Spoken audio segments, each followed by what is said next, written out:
पनिया भरन से छूटी मोरे सर से टली बला, मोरे सर से टली बला। मैं पनिया भरन से छूटी मोरे सर से टली बला, मैं पनिया भरन से छूटी मोरे सर से टली बला।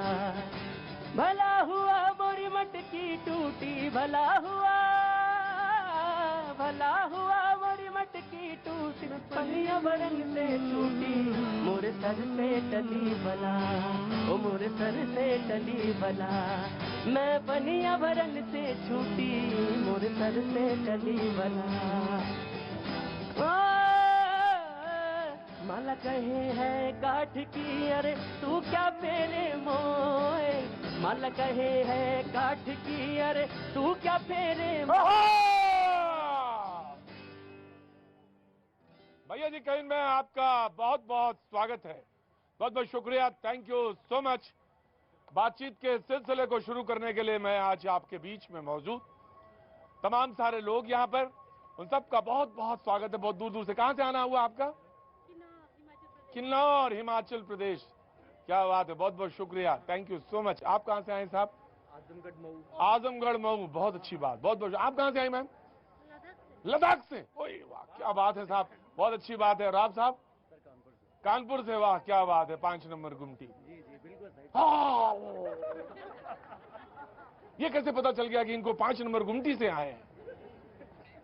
मेरे पास भी 2-4 चीजें, शक्तियां हैं बाजी, सही बता रहा हूँ, शक्तियां हैं, वो बताती रहती है मुझे भी कि कहाँ से आया है, कौन आया है, 5 नंबर गुमटी से आया है, कानपुर से आया है। कहाँ से आना हुआ साहब? बड़े बिजनौर से। अच्छा साहब, क्या बात है बताइए। यूपी की व्यवस्था बड़ी खराब है। व्यवस्था खराब है? गजब है भाई, आते ही आते शो शुरू होते ही 2 मिनट बोलने का मौका दीजिए। 2 मिनट बोलने का मौका दो तो मैं यूपी की व्यवस्था बताना चाहता हूँ। बिल्कुल, मैं आपको 2 नहीं 1.5 मिनट जरूर दूंगा। जी, कहाँ से आए हैं आप? यूपी से जौनपुर से। जौनपुर से। जी, क्या कहना है आपको? ठीक है, हमारे तरफ योगी बाबा आए, हम व्यवस्था चकाचक बनाए। बाबा जी, यही है खेल। हाँ जी जी जी, मैं आ रहा हूँ, ऐसा नहीं तुमने सोचना कि मैं चला गया। हाँ जी, बाबा का 24 घंटा में रिजल्ट आ जा रहा है वहाँ पे यूपी। 24 घंटे में रिजल्ट आ रहा है। पास आ जा बाबू, थोड़ा पास आ जा, पास आ जा, पास आ जा।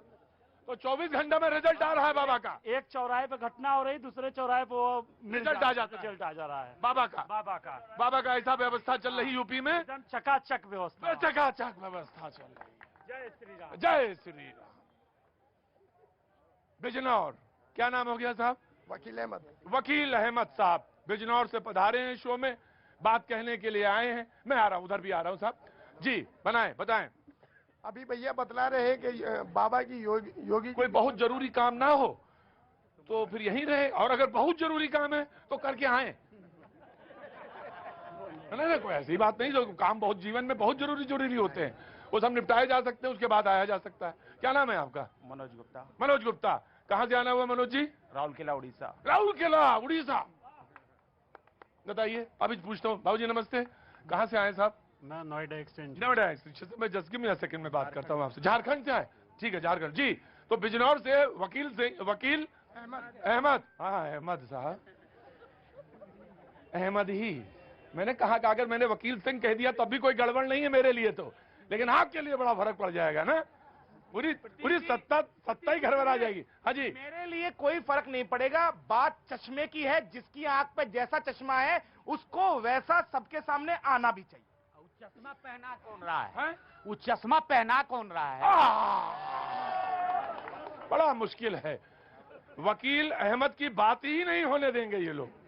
इसमें जिम्मेदार हम भी हैं। यही है मीडिया का खेल, मीडिया का खेल यही। उसके हाथ में माइक रहता है, वो जितना मन हो जितना लगाए। जहां 2 मिनट मांगे थे तुमने, 4 मिनट तो मैं ही खा गया। बोलिए वकील भाई।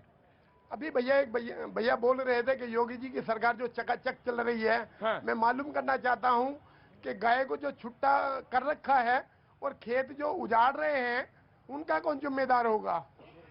बेरोजगारी चरम पर है, बेरोजगारी चरम पर है, महंगाई चरम पर है। 35 किलो रुपए आटा है, वो गरीब जो रोज कमाता है और अपने बच्चों के लिए साधन करके लाता, वो कैसे खाएगा? रुको रुको भाई, मैं हटाऊंगा नहीं जब तक 2 मिनट पूरे ना हो जाएंगे। जाएं कि अभी बस आगे ले जाएं? सवाल बिल्कुल सही है, जायज है। लेकिन योगी सरकार कहती है कि मैंने 700 रुपए किसान को, सुनो भाई अब बात तो सुनो, 700 रुपए किसान को हर महीने दिए हैं, जो भी दुधारू गाय को ले जाना चाहता है या गाय को ले जाना चाहता है, पशु को। लेकिन हकीकत यह है, मुझे मेरे शो में शनिवार को किसी ने आके कहा कि भैया बड़ी हालत खराब है, ठंड में जो है खेत में ही सोना पड़ रहा है, कि पूरा खेत बचाना है इसलिए खेत पे ही सोना पड़ रहा है, और ये बड़ी मुश्किल है। जौनपुर से आ रहा हूं, जौनपुर से तो पूछ लिया जी। इधर से कौन हाथ उठा रहा था जी? जनाब कहां से आए हैं? गोरखपुर से आए हैं जी। तो कहाँ 900 रुपया दे रहे हैं? एक बात बताइए। 700 रुपया? नहीं 900। 900 दे रहे हैं? अच्छा अच्छा 900। अच्छा नहीं, सब जगह फिर 900 ही होगा, 700 में गलत बोल रहा हूं। हाँ हाँ। तो हमारे वहाँ, हम भी गोरखपुर से आते हैं, हाँ। हमारा पशु जब तक दूध दे रहा है तब तक वो हमारी जिम्मेदारी है, और जब पशु जब दूध देना छोड़ दे तो फील्ड में छोड़ दे तो जिम्मेदार कौन? जिम्मेदार जोगी जी हो जाएंगे। जब तक वो दूध दिया तब तक हम रखें, उसका पैसा छोड़ दे और जिम्मेदार जोगी जी हो जाएंगे। उसके बाद से नहीं कि हमको खिलाना चाहिए।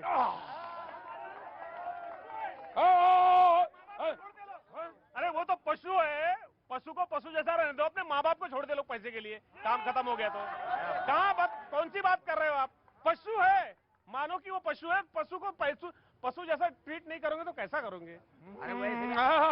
कहाँ से आना हुआ आपका? गोंदिया महाराष्ट्र। गोंदिया महाराष्ट्र। पशु है। अब सवाल यह आएगी कि वो पशु नहीं हो तो गाय माता है। अभी आने वाला है सेंटेंस, अगला आने वाला है। लेकिन सवाल ये है वकील भाई, आपका सवाल दुरुस्त है, दुरुस्त है भाई। आपने जो कहा वो समस्या बिल्कुल खड़ी है, विकट समस्या है जी। कहाँ से आना हुआ? कुशीनगर से हैं। कुशीनगर से। सब आज उत्तर प्रदेश के ही लोग आए हुए हैं जी। यार हमारे यहाँ अंतर्राष्ट्रीय एयरपोर्ट बना है कुशीनगर में। रुके भाई, शांत रहिए भगाऊंगा इतनी जोर से जी। सर, हमारे यहाँ अंतर्राष्ट्रीय एयरपोर्ट बना है कुशीनगर में। हाँ। सर आज मोदी जी ने इसका शिलान्यास उद्घाटन किया था। हाँ। 2 साल हो गया सर, कोई मतलब ही नहीं, इसमें घास जम के बड़े बड़े। वो एयरपोर्ट पे हाँ सर, कोई फ्लाइट कुछ नहीं सर, ऐसे पड़ा पड़ा है सर कुशीनगर का। फ्लाइट नहीं उतरी? राष्ट्रीय एयरपोर्ट नहीं सर, फ्लाइट। अच्छा, रोज आसमान की तरफ देख रहे हो कि आ रही आ रही आ रही? आई नहीं फ्लाइट। बोले यार रोज कुशीनगर पे फ्लाइट देखते हो कि फ्लाइट उतरेगी उतरेगी, उतर ही नहीं रही है फ्लाइट जी। आज तक तो उतरी नहीं जी। भाई कहाँ से आना हुआ आपका? पहाड़गंज से। तो एक काम करिए, मसाला साला थूक आई, तब तक मैं बातचीत का सिलसिला आगे बढ़ा रहा हूं। जो मेहमान हमारे साथ मौजूद हैं, मैं उनसे आपका तारुफ कराना चाहूंगा जी। जनाब एहसान अब्बासी साहब, बहुत बहुत शुक्रिया। पसमानदा मुस्लिम समाज से हैं हमारे साथ, बहुत बहुत शुक्रिया, thank you so much. Bilal Khan साहब राजनीतिक विश्लेषक हमारे साथ मौजूद हैं, बहुत बहुत शुक्रिया, थैंक यू सो मच। अंबर जैदी सामाजिक कार्यकर्ता हैं, बहुत बहुत शुक्रिया, थैंक यू सो मच। कुछ देर बाद अकील खान साहब हमारे साथ मौजूद रहेंगे। प्रवेश चौधरी साहब, विश्व हिंदू परिषद में प्रोफेसर प्रवेश चौधरी साहब, बहुत बहुत शुक्रिया, thank you so much.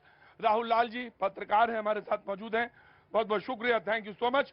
Surya Maithil हमारे साथ मौजूद हैं, बहुत बहुत शुक्रिया, thank you so much. Prem Kumar ji राजनीतिक विश्लेषक हमारे साथ मौजूद हैं, बहुत बहुत शुक्रिया।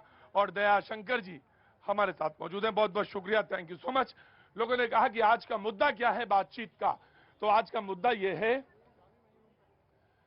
कि 23 जनवरी को असम सरकार ने, उसकी कैबिनेट ने एक फैसला लिया। फैसला यह था कि जो बाल विवाह होगा, यानी 14 से 18 के बीच में जो है विवाह हुए हैं, उनको सबका निरस्तरीकरण होगा, और अगर विवाह हुआ है तो वो जो जिन्होंने किया है वो सब जेल जाएंगे।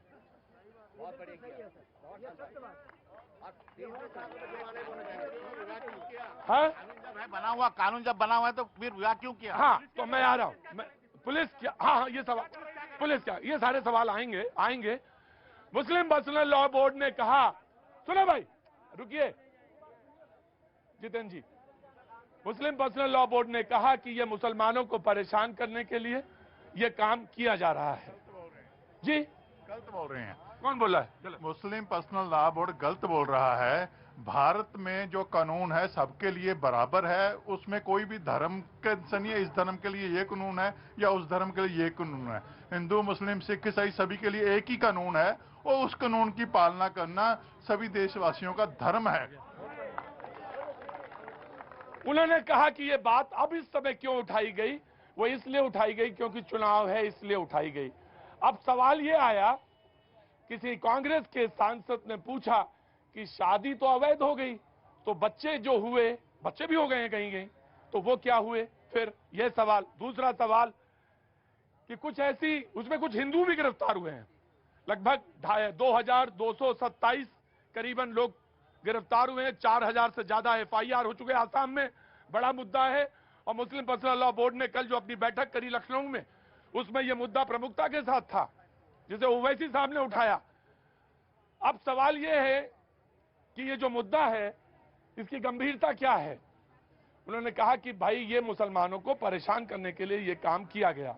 ऐसे यूनिफॉर्म सिविल कोड को लेकर बात कही गई कि यूनिफॉर्म सिविल कोड पे बात नहीं होनी चाहिए।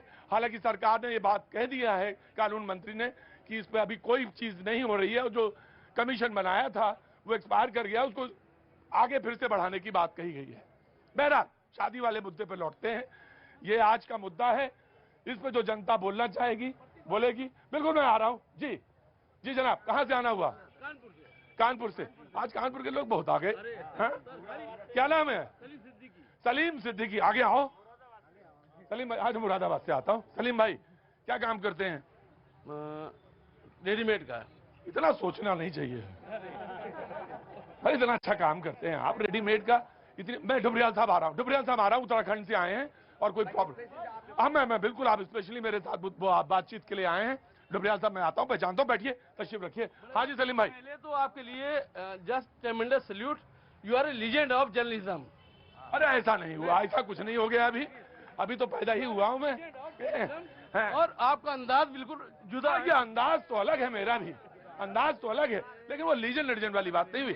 अब मुद्दे पे आओ आप सलीम भाई। खाली इतना पूछना चाह रहे हैं, ये हिंदू मुस्लिम वाला विवाद क्या है, काहे के लिए हर चीज में? ये हिंदू मुस्लिम विवाद कुछ है ही नहीं।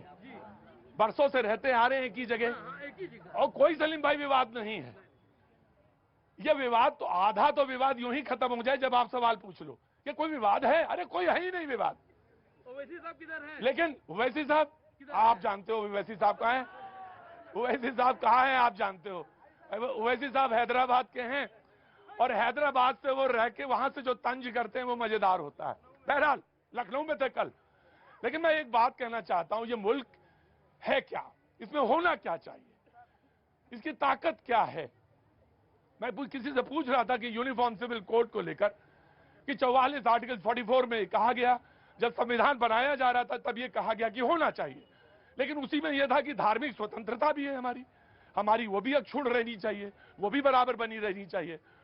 तो लोगों ने कहा यह कॉन्ट्रडिक्शन है। अब सवाल यह है कि वो ये कहते हैं, यानी मुस्लिम पर्सनल लॉ बोर्ड कहता है कि मिसाल के तौर पर अगर हम यूनिफॉर्म सिविल कोड पर ही बात करेंगे, UCC पे, तो भी बड़ी दिक्कतें हैं। कुछ हिंदुओं को भी होंगी, बौद्धों को भी होंगी, मुसलमानों को तो खैर होंगी ही होंगी, क्योंकि शरिया है वही महत्वपूर्ण है। ये मुद्दा है, बातचीत रख दिया मैंने। सबसे पहले विवाह के ऊपर विश्व हिंदू परिषद का, and then debate will go on. जी मैं थोड़ी सी बात ये कहूंगा। देखिए, जो कट्टरवादी इस्लाम, उनकी समस्या क्या है?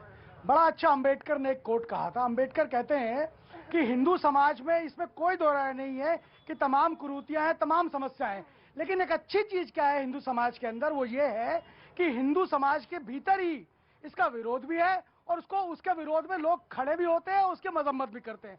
लेकिन वहीं दूसरी तरफ इस्लाम में तमाम सारी कुरीतियां हैं, लेकिन उसका विरोध करने वाला एंटी इस्लाम हो जाता है। हमारे यहाँ यानी हिंदुओं के अंदर कोई हिंदू समाज की कुरीतियों का विरोध करने वाला एंटी हिंदू नहीं हो जाता, वो हिंदू समाज में सुधार करने की बात करता है। लेकिन इस्लाम में यदि कोई भी प्रश्न खड़ा कर दिया जाए तो इस्लाम के खिलाफ हो जाता है, शरीयत के खिलाफ हो जाता है। यही कारण है, आप देखिए सिर्फ फ्राइडे के दिन, अभी जो 3 तारीख को इंडियन एक्सप्रेस की पहली न्यूज थी, जिसमें 2000 उस दिन जो है लोगों को अरेस्ट किया गया, जो बाल विवाह का मामला था। आप सोचिए कि शरीयत कहती है कि 11 वर्ष में शादी करने के लायक हो जाती है।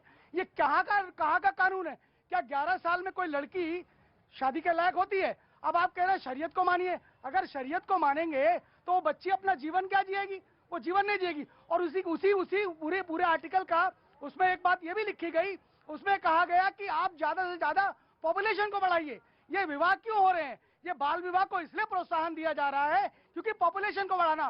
किन 4-5 जिलों के बारे में जो बात करी गई, आप देखिए आर्टिकल के अंदर बड़ा अच्छे से लिखा है।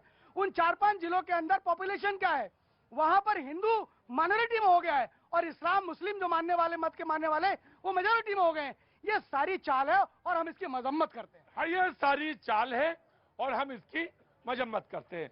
चले गए सलीम भाई की हैं कानपुर वाले। हाँ सलीम भाई, अब जवाब सलीम भाई जाना नहीं। हाँ जी यकीन मानिए, यकीन यही मजम्मत जो है सांप्रदायिक सौहार्द बिगाड़ रही है। सलीम भाई कहते हैं देखिए देखिए देखिए देखिए देखिए डिबेट होने दो भाई आराम। सलीम भाई जाना नहीं, आज काम थोड़ा देर से शुरू कर लेना। बोले यही मजम्मत जो है, यही जो रुको भाई बोलने दो, मतलब रुक जाएंगे। वो आजमगढ़ से है ना आप, मुरादाबाद से। चले यही जो मजम्मत है, मजम्मत का मतलब हुआ यही जो आपकी हम मुखालफत जो है, यही सौहार्द बिगाड़ रही है। ये कहिए मत तो मैं मुल्क में कहा क्या जाए। हाँ जी हाँ जी, वैसे यही कर रहे हैं, वैसे यही कर रहे हैं। वो जो सौहार्द है उसको बिगाड़ रहे हैं, सौहार्द बिगाड़ रहे हैं। हाँ बेटा क्या नाम है आपका? दुर्गेश तिवारी नाम है मेरा। कहाँ से हो बेटा? प्रतापगढ़ से है। बस मैं इतना कहना चाहता हूँ कि अभी बात हो रही थी कि मुद्दा क्या है। हाँ। मैं आपको बता रहा हूँ कि 21वीं सदी का भारत जो विश्व की शक्ति होने का दावा कर रहा है, जो संबल रख रहा है, उसमें इस तरीके के विषयों पर बात होगी। कहा जाता है ये नेता लोग बैठे हुए हैं, देश के विकास पे, देश के रोजगार पर बात होनी चाहिए, इस पे बात हो रही है। मैं बोले दो 4 पंक्तियां कह रहा हूँ। अच्छा कभी भी हो ये सारी लंतरानी भूल जाते, ये सारी लंतरा वही बोलेगा।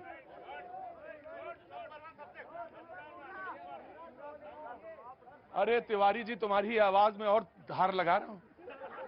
मेरा काम है जो अच्छी बात मिल जाए, जो अच्छी आवाज मिल जाए, तिवारी जी उस आवाज को और तेज कर दो। तुम्हारी लंतरानी, ये पुरवा की रवानी भूल जाते। पहले शुरू पढ़ो। ये पुरवा की रवानी भूल जाते, चुनरिया धानी धानी भूल जाते। जो नेता 4 दिन सड़कों पे रहते तो सारी लंतरानी। अब हुई बात। क्या बात है हैदर भाई, आया तड़का लगा दिया। यूपी का आदमी है, प्रतापगढ़ का। बोले अगर नेता 4 दिन सड़क पर रहते तो ये लंतरानी भूल जाते। अब रुको सलीम भाई जी, रुको भाई। सलीम भाई आया अकील भाई आगे।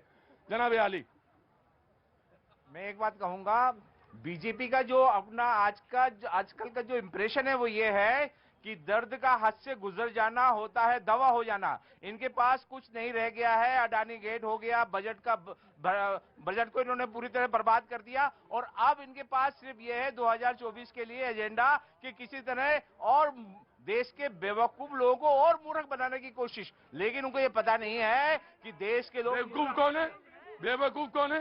जो कुछ बेवकूफ है ना, कुछ बेवकूफों को और बेवकूफ बनाने की कोशिश है। लेकिन इन्हें पता नहीं समझदार लोगों की कमी नहीं है जमाने में। पूरे देश के अंदर हजारों की लाखों करोड़ों तादाद। मुझे मालूम है आपने वोट दिया है, और जिसने वोट दिया वो बेवकूफ नहीं हो सकता। हाँ सलीम भाई बोलो। जय श्री राम कहाँ से आ गया? बोलो। हाँ जी, बेवकूफ हम सब हैं, हम सब बेवकूफ हैं। हाँ जी, नहीं रुको, चुपचाप खड़ा रहना, पहले शो करने दो मुझे, बहुत ज्यादा काबिल ना बनो।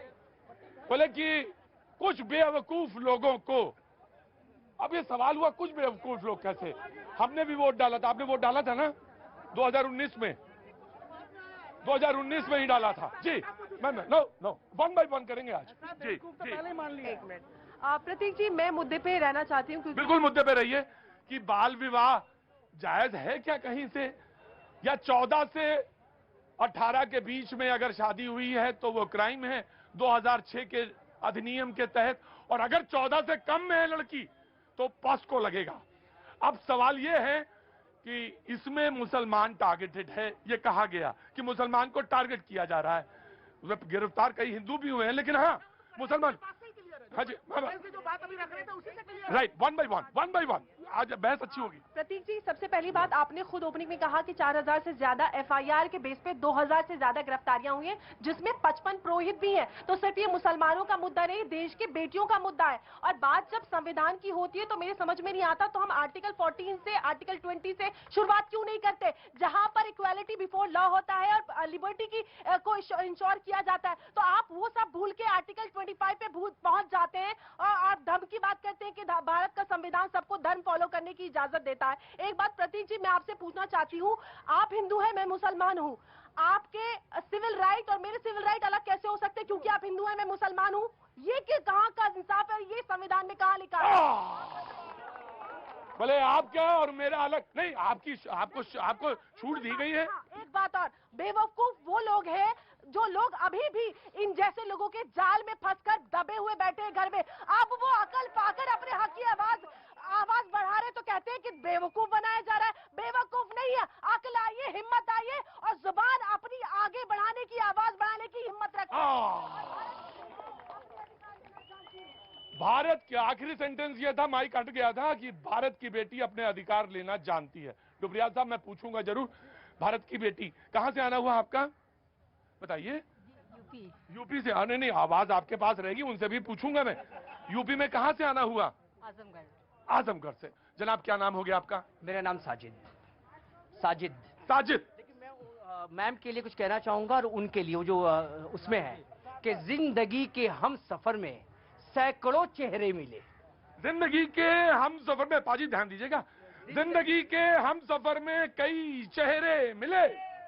जैसे आप लोग खड़े हैं, हाँ, वाह, जो हम मीडिया में सुनते रहते हैं, चेहरे रोज शाम को देख के बोर हो जाते हैं, हाँ, ठीक है ना? हाँ। जिंदगी के हम सफर में सैकड़ों चेहरे मिले, दिलकशी उनकी अलग, हाँ। पैकर तेरा अपनी जगह। कसम अपने कौमी परचम की जो उन्होंने आवाज उठाई है 100% सही है। मुद्दा यहाँ पे किस चीज का? बेरोजगारी का। आप उससे उठाइए। जो बच्चियां जो शादी हो गए उनको क्यों परेशान कर रहे हो? मेरे बच्चे जो भूखे मर रहे हैं उन्हें तो सड़क पे मर रहे हैं, उससे सामने लाओ, ये जरूरत है। महंगाई पे बात करिए, बराबरी पे बात करिए। क्या हिंदू क्या मुसलमान एक ही है? एक जो माहौल है आपके घर में वो माहौल मेरे घर में, जो संस्कार आपके घर में वो संस्कार मेरे घर में। जैसे आपकी बच्चियां कपड़ा पहनती है वैसे मेरी बच्चियां कपड़ा पहनती है। जबरदस्ती वाली बातें गलत है। कॉन्स्टिट्यूशन लिखा हुआ है, हमें उसी के ऊपर चलना चाहिए। राइट सर, कहां से आना हुआ? कानपुर से। आज कानपुर पता नहीं क्यों इतना आ गया है भाजी, आज कानपुर बहुत आया। मैं आ रहा हूं, रुको, चुपचाप खड़े रहो, और अगर ज्यादा हो गई हो तो उतार के आओ। चुपचाप खड़े रहो, चुपचाप। अगर ज्यादा है, बहुत ज्यादा है, खड़ा नहीं हुआ जा रहा है, वाणी पे संयम नहीं है तो उतार के आओ, मैं यही हूं 1 घंटा। जी बाबूजी। प्रतीक भाई, मैं बहुत दिनों से एक बात सोच रहा हूँ। क्या नाम हो गया आपका? मेरा नाम विश्वनाथ कटियार है। विश्वनाथ कटियार साहब, कहां से आना हुआ? कानपुर से आना। कानपुर से। जी जी जनाब बोलिए। मैं एक बहुत दिन से ये एक बात सोच रहा हूँ कि इकबाल ने लिखा था कि मजहब नहीं सिखाता आपस में बैर रखना, लेकिन अब मुझे लग रहा है इसकी डेफिनेशन बदल गई है। अब मुझे कहना पड़ेगा कि मजहब है ही सिखाता आपस में बैर रखना। ये हिंदू मुसलमान जो हो रहा है इसी का ये वो चल रही है। जी जी मैं एक मिनट देना।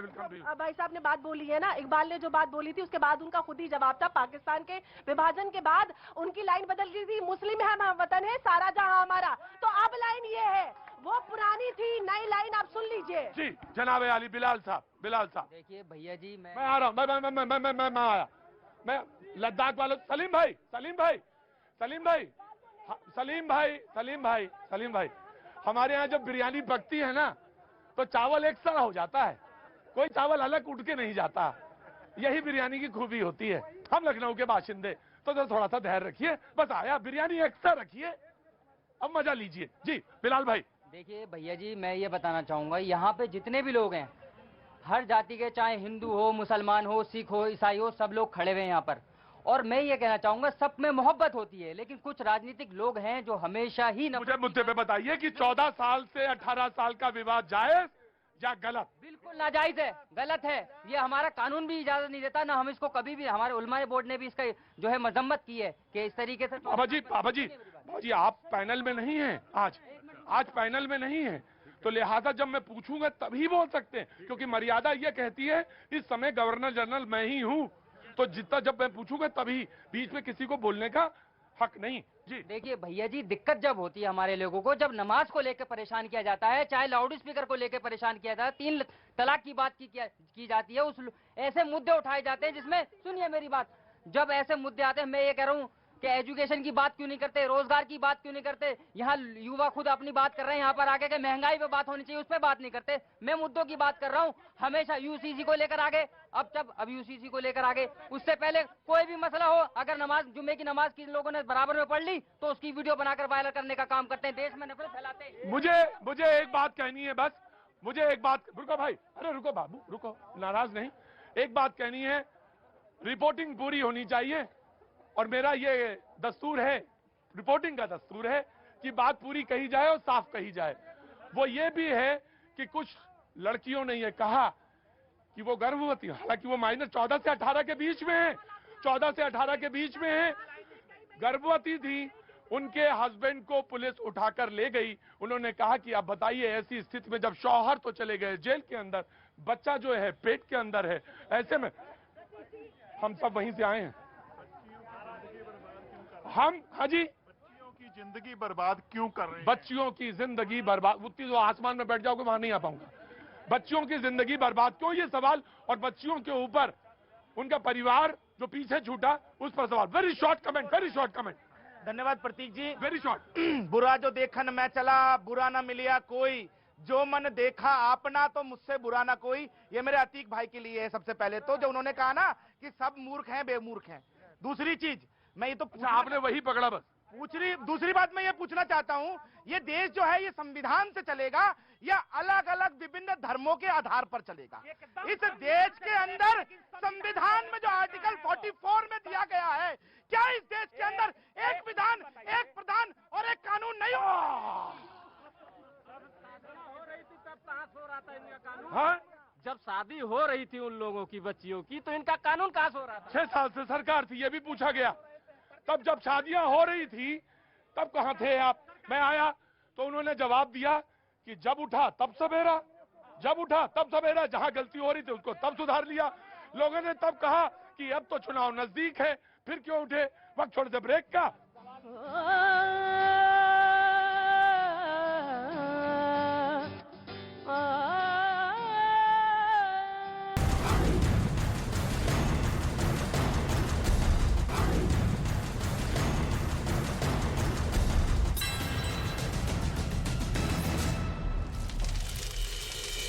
और लोग यहां पर फंसे हुए नजर आ रहे हैं। इस दौरान लोगों को मलबे से निकालने का काम लगातार जारी। तुर्की में भूकंप से तबाही पर प्रधानमंत्री नरेंद्र मोदी ने दुख जताया है। उन्होंने कहा कि देश के 140 करोड़ लोगों की संवेदनाएं पीड़ितों के साथ है। भारत भूकंप पीड़ितों की मदद के लिए तैयार है। हिमाचल प्रदेश के लाहौल स्पीति में आया बर्फीला तूफान, बीआरओ के 2 मजदूरों की मौत, तीसरे मजदूर की तलाश जारी।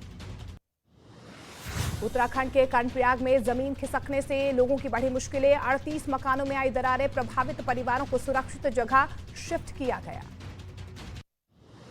जम्मू कश्मीर के रामबन में जमीन खिसकने से कई मकानों में आई दरारें, 4 परिवारों को सुरक्षित जगह पहुंचाया गया। राष्ट्रीय राजमार्ग को चौड़ा करने के लिए यहां पर खुदाई हो रही थी। मध्य प्रदेश के सिडनी में क्रिकेट टूर्नामेंट के दौरान बवाल देखने को मिला। आखिरी गेंद पर हुआ विवाद, करीब 15 मिनट तक हुई मारपीट। आयोजकों के समझाने पर शांत हुआ विवाद। जम्मू कश्मीर के राजौरी में एक परिवार पर हमला, जमीन विवाद की वजह से की गई मारपीट, पीड़ितों की प्रशासन से कार्रवाई की मांग, सोशल मीडिया पर वीडियो वायरल। उत्तर प्रदेश के गाजियाबाद में बदमाशों ने कई दुकानों में जमकर तोड़फोड़ की है। खड़े वाहनों के भी शीशे तोड़े गए। पुलिस ने मामला दर्ज कर जांच शुरू कर दी। कर्नाटक के कुलबर्ग में चाकू लेकर एक आदमी ने किया हंगामा, मौके पर पहुंची पुलिस ने 2 राउंड फायरिंग की, आरोपी को गिरफ्तार किया गया। राजस्थान के भीलवाड़ा में दर्दनाक सड़क हादसा हुआ, डंपर ने गाड़ी को मारी टक्कर, मौके पर 3 लोगों की मौत, 2 बुरी तरह से जख्मी। आक्रोशित लोगों ने सड़क को जैम कर वाहनों में आग लगाई। बिहार के लखीसराय में सड़क हादसे में महिला की मौत पर हंगामा, पुलिस और लोगों के बीच झड़प, विरोध में गुस्साए परिजनों ने सड़क को जैम कर आगजनी की। लखनऊ में सड़क हादसे में 2 लोगों की मौत, गाड़ी ने मारी मोटरसाइकिल सवार लोगों को टक्कर, पुलिस कर रही है जांच। उत्तर प्रदेश के शाहजहांपुर में बिजली के ट्रांसफार्मर में आग लगने से मचा हड़कंप, दमकल की कई वजह से कई इमारतें तबाह हो गई हैं, जिनके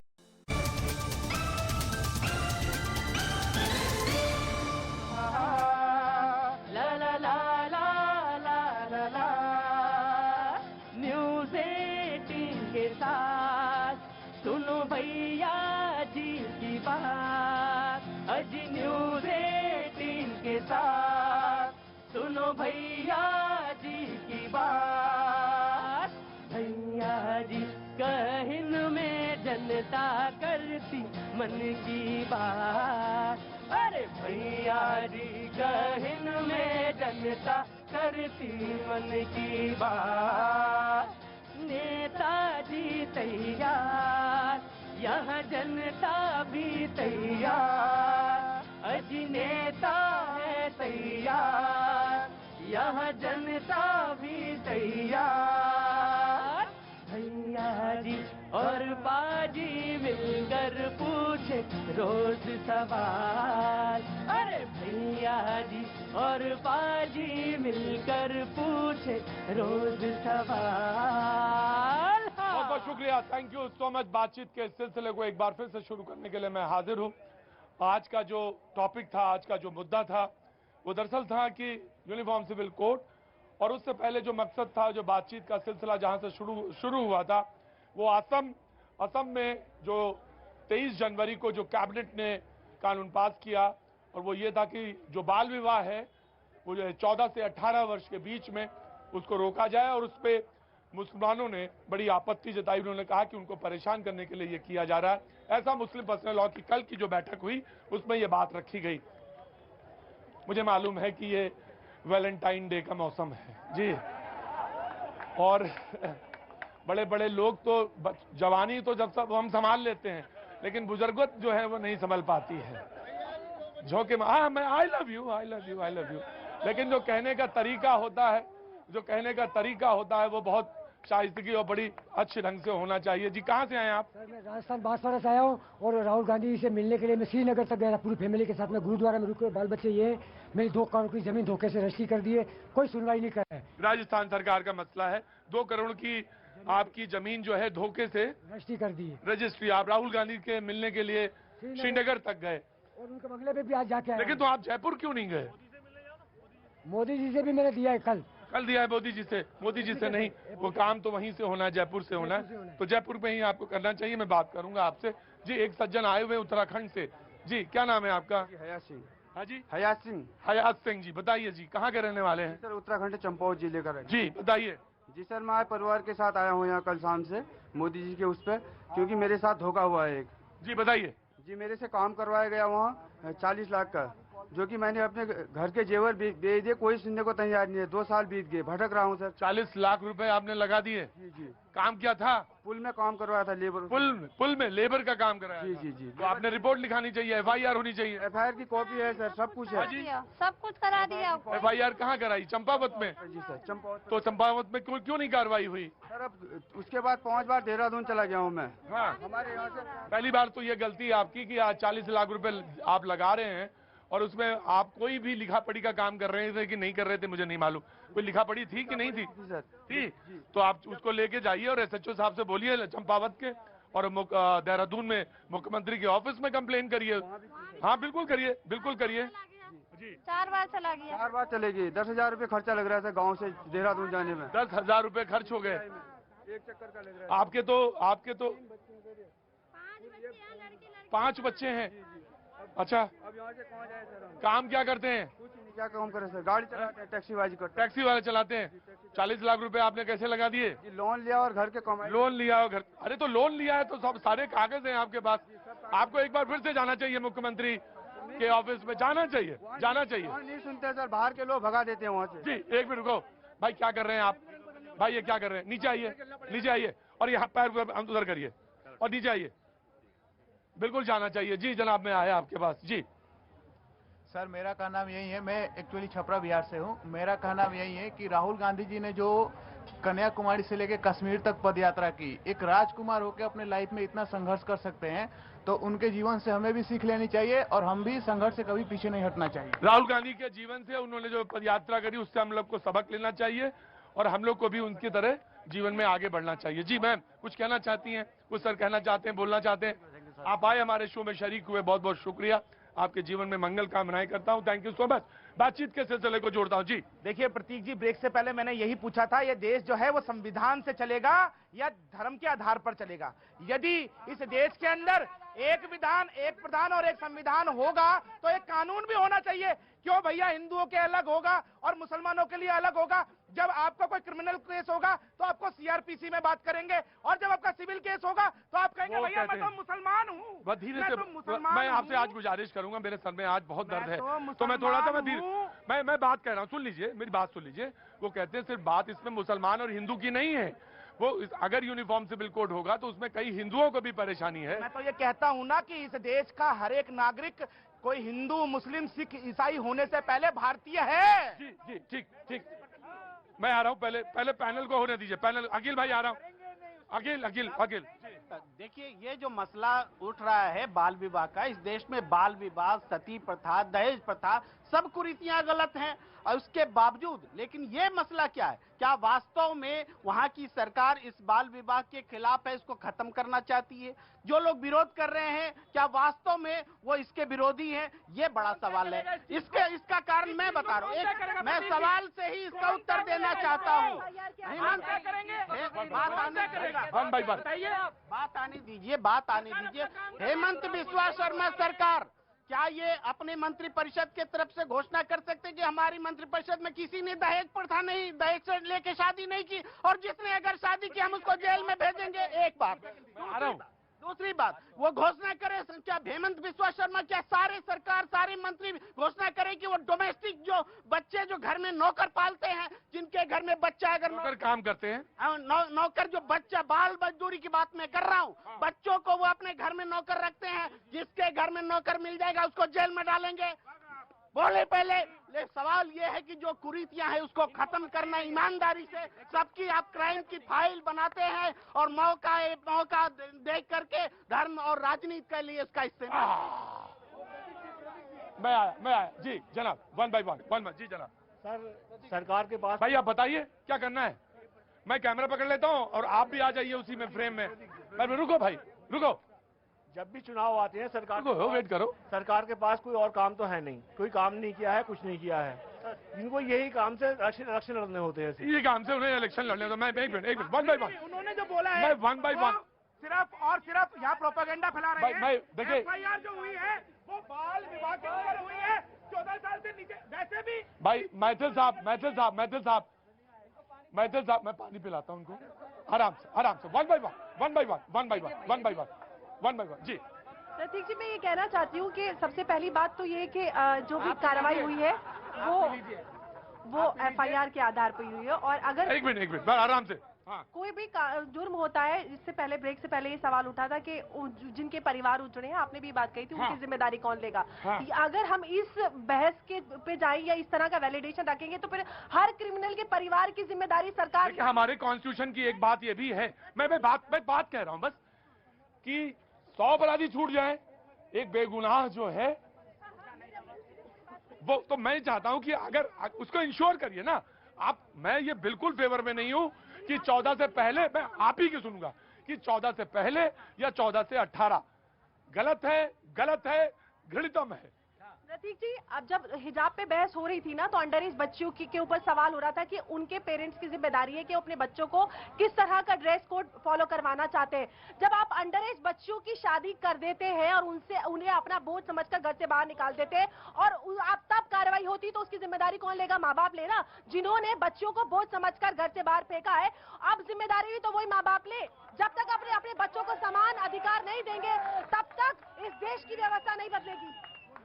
देखिए, कोई भी यहाँ पे बाल विवाह का समर्थन कोई नहीं कर रहा है। बाल विवाह नहीं होना चाहिए, लेकिन आप उसको लागू कैसे कर रहे हैं? 6 साल से सरकार बनी हुई थी, सब लोग सवाल पूछ रहे हैं। अचानक से एक दिन आपको रात में स्वप्न आता है और आप सुन लीजिए, तुरंत से अचानक से आप लागू करते हैं। आप कीजिए, लेकिन आप ये जब घटना घट रही थी तब चुप्पी मार के कहाँ बैठे हुए थे, सवाल ये पूछा जाएगा। और देखिए, यूनिफॉर्म सिविल कोड को लेके जो तमाम बातें चल रही है, मैं तो चुनौती देता हूँ बीजेपी के लोगों को। आप हर एक राज्य में, अभी गुजरात में चुनाव होना था, आप यूसीसी लेके बात कर रहे थे। सरकार ने यूसीसी के बारे में क्लैरिफिकेशन दे दिया है। मैं तो कह रहा हूँ, इनको यूसीसी लागू नहीं करना है, इनको जनसंख्या नियंत्रण लागू नहीं करना है। ये केवल और केवल चुनाव के समय इसको एक हवा की तरह, मुद्दा की तरह खड़ा करना है, क्योंकि हम लोग जान रहे हैं कि अगर इनको करना होता तो ये कर चुके होते। आप सोच के देखिए, अगर हम लोग बात करते हैं, सुन तो लीजिए। मैं आया जी। बाबूजी, कहाँ से आना हुआ आपका? नोएडा एक्सटेंशन। जी, आपका कोई सवाल? नहीं, मेरा सवाल नहीं है, मेरी दो बातें हैं जी बिल्कुल रखिए। कि एक तो अगर जो 1947 में अपने पास मोदी जी जैसा कोई, जैसे सरदार पटेल, भाई सुन लीजिए, बात सुन लीजिए। हाँ जी। तो सरदार पटेल जैसे कोई आ जाते हैं, हाँ। तो आज देश की दशा ही कुछ और होती। और दूसरी बात, 1947 में अगर मोदी जी होते, हाँ, या मोदी जी जैसे कोई होते जी। और दूसरी बात है, लोग बहुत मतलब चाव से बोलते हैं कि मोदी जी ने 15 लाख रुपए नहीं जमा कराए। उन्होंने ये कभी नहीं कहा था। उन्होंने ये कहा था कि अगर जो सारा ब्लैक मनी आ जाए तो इतना है कि हर एक के खाते में 15 लाख रुपए आ सकते हैं। जी जी, मैं आ रहा हूँ, आराम से पूरी कंप्लीट होने दीजिए, पैनल कंप्लीट होने दीजिए। जी जनाब। जय हिंद, वंदे मातरम, भारत माता की जय। जय हिंद, वंदे मातरम, भारत माता की जय। जी। बेटियां देश का भविष्य है। बच्चे पालने के लिए, शादी करने के लिए और चूका चौले के लिए नहीं है। मेरा भविष्य है मेरी बेटियां। और बेटियों को पर ना काटो, बेटियों को उड़ने दो। जब बेटी उड़ेगी तो देश का भविष्य सुधरेगा। और मैं क्या बात है, वाह। मैं कहना चाहता हूँ मोदी जी से, अभी अमृत काल मना रहे हैं, हमें यूसीसी का, जनसंख्या कानून का अमृत पिला दो, नहीं तो आने वाला कल जहर पिएगा, हमें जहर पीना पड़ेगा। ऐसे कट्टरपंथी लोगों से हमें बचाओ और यूसीसी लेकर और जनसंख्या कानून लेकर इस देश का भविष्य संवारो, मेरे बेटे का भविष्य संवारो। और जो छोटी आयु में शादी करते हैं बच्चों की, उन्हें जीवन आजीवन कारावास होना चाहिए, उनके परिवारों को भी, करने वालों को भी और करने वालों को भी। तो ये मेरे देश की बात है, ये मेरी बेटी की बात है। बेटी पढ़ाओ, बेटी बचाओ का नारा जो मोदी ने दिया है। जी अखिल भाई, मेरा चैलेंज है, आप देख लीजिए सूर्या जी, मेरा चैलेंज है कि यूनिफाइड सिविल कोड, चैलेंज ये है कि आप वहीं रहेंगे। हाँ जी। यूनिफाइड सिविल कोड ये कभी अप्लाई करेंगे नहीं। 2024 का इलेक्शन है, अडानी गेट हो चुका है और ये बजट का भ्रष्टाचार सामने आ चुका है। देश की इकोनॉमी खड्डे में जा रही है, 90% से ऊपर हो गया है इंटरनेशनल डेट, जीडीपी का पूरा बर्बाद हो रहा है श्रीलंका की राह। देखिए प्रतीक जी, कुछ दिन पहले तक ये लोग चिल्लाते थे कि राम मंदिर बनाएंगे, तारीख नहीं बताएंगे, तो 1 जनवरी 2024 इनको तारीख पता चल गई। ये कहते थे 370 नहीं हट सकती, 35 से नहीं हट सकता, कहते थे 15 जन्म लग जाएंगे, 370 भी हट गई, 35 से भी हट गया। ये कहते थे पाकिस्तान का कुछ नहीं कर सकते, आज पाकिस्तान भिखारी है। तो ऐसे ही जनसंख्या नियंत्रण कानून और समान नागरिक संहिता भी आएगी इस देश के अंदर।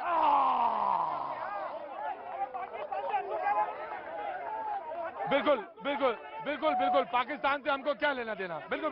रुको रुको, पूछना मेरे भाई, पूछना, चुपचाप, धैर्य, जनाबे आली, चुपचाप। पाकिस्तान से हमें कोई लेना देना नहीं, लेकिन आपने 370, 35 से मंदिर, ये तो समझ में आया। पाकिस्तान भिखारी हो गया, इसमें इंडिया ने क्या किया? वो तो अपने आप हो गए, हमसे क्या लेना देना। मैं मैडम से पूछना चाहूंगा, आप कानून लाइए, लेकिन बच्चों का जो रेप होता है उसके सब कानून है दिन। मैडम मैं ये कहना चाह रहा हूँ, सब कानून लेके आ रहे हैं, रेपिस्ट के खिलाफ कब लाएंगे? जो बच्चों का रेप होता है, 1 मिनट मैडम, बच्चों का 1 मिनट सुनिए, बच्चों का जब रेप होता है तो विदिन 15 डेज में क्यों नहीं उस पर कानूनी कार्रवाई, फांसी की कानून क्यों नहीं लाया? मैं अभी पेपर पलट रहा था, 68 दिनों में, 68 डेज या 67 डेज में फैसला आया। जी आया, मैं अभी नहीं। जी विश्व बर्चर जी। देखिए ऐसा है, देश संविधान से चलेगा। देश तो संविधान से चलेगा, देश संविधान से चलेगा। आप इस मुगालते में मत रहिए कि यूसीसी यहाँ नहीं आएगा। संविधान में ही यूसीसी का भी प्रावधान है, और आज नहीं, उस समय डॉक्टर अंबेडकर ने करके गए और वो लागू होगा ही होगा, क्योंकि वो ऑलरेडी संविधान में है, वो बाहर नहीं है। और दूसरी बात, इस मुगालते में मत रहिए, ये देश शरीयत से चलने वाला नहीं है, इस्लामिक लॉ से चलने वाला नहीं। ये देश कानून से चलता है, चलता रहेगा, लेकिन जो इनकी बकवास बातें हैं, जो ये कह रहे हैं पाकिस्तान बर्बाद, ऐसी चाहते हैं कि हिंदुस्तान में ही बर्बाद किया जाए, इनके मुद्दे यही रहते हैं। अभी उन्होंने कहा पाकिस्तान से हमें क्या लेना देना, बेरोजगारी इधर, आज देश के हालात ये हैं, इन लोगों पे उस पर बात नहीं करेंगे। मंदिर बनाया, कोर्ट ने बनाया मंदिर, सुनिए, आपने कहा पाकिस्तान से क्या विषय, 2014 से पहले पाकिस्तान कश्मीर मांगता था, आज वो आटा कैसे मांगने लग गया? यही नरेंद्र मोदी जी की सरकार। विधान कुमार श्रीवास्तव, फरक्का। जी रुकिए, कहाँ से आना हुआ साहब? फरक्का, वेस्ट बंगाल। फरक्का, वेस्ट बंगाल। दिखिए, दड़ाओ। हाँ जी, हम अपने बच्चियों को अच्छी शिक्षा देना तो किसी बाप जान की हिम्मत ही नहीं पड़ेगी कि पहले शादी कर ले। और दूसरा, हम भारतीय हमेशा अपने अधिकार की बात करते हैं, कर्तव्य की बात करें तो देश सुधर जाएगा। बहुत अच्छी बात कही आपने, बहुत अच्छी बात कही कि अपनी बच्चियों को पढ़ाएं तो ये सवाल ही नहीं आएगा जो सवाल आ रहा है। कहाँ से आए हो भाई? गोरखपुर से आया हूँ। हाँ जी बोलिए। बीजेपी का काम है चुनाव से पहले कुछ ना कुछ मुद्दा उठाना, या धर्म के नाम पे या पब्लिक के धर्म पे। ये हिंदू मुस्लिम सब विकास की बात नहीं करते, विकास की बात नहीं करते। जी जरा बोलिए। हाँ जी मैं रुके आ रहा। देखिए प्रतीक जी, मैंने क्या कहा, आपने कहा पाकिस्तान कैसे इस समय में परेशान हो गया। पहले वो कश्मीर मांगता था ना 2004 से पहले, आज आटा मांगता है। क्यों मांगता है? क्योंकि नरेंद्र मोदी सरकार ने कश्मीर की कमर तोड़ दी। अरे इन लोगों को दर्द होता है। जब पाकिस्तान जीतता था ये लोग किस प्रकार से। मैं रमेश कुमार तिलक नगर से। News 18 India की web series FIR number 208 streaming now.